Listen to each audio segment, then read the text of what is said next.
Vous écoutez Les Secrets de chez nous, un podcast présenté par l'Indépendant et proposé par Philippe Congar.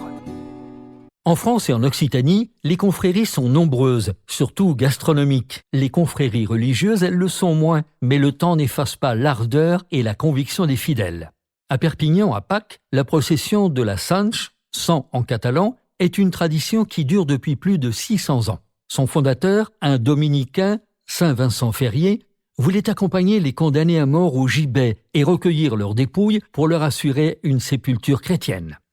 Les pénitents de la confrérie peuvent faire peur, partagés entre deux couleurs, le noir et le rouge sang. Dissimulés sous la capirote, capelucha en catalan, ils défilent dans les rues de Perpignan pour perpétrer la tradition. En tête du cortège, le régidor, muni d'une clochette, suivi des mystéris portés par les pénitents. Il est difficile de rester insensible face à ces hommes si convaincus.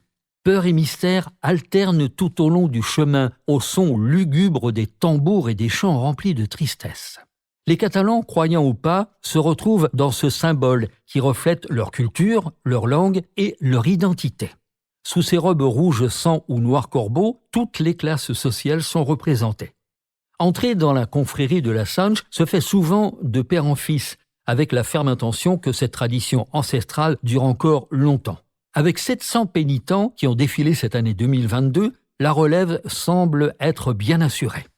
Pour en savoir plus sur cette procession de la Sanche, unique en France, il existe même une page Facebook au nom de Archiconfrérie de la Sanche, S-A-N-C-H. C'était Les Secrets de chez nous, un podcast présenté par l'Indépendant et proposé par Philippe Congar.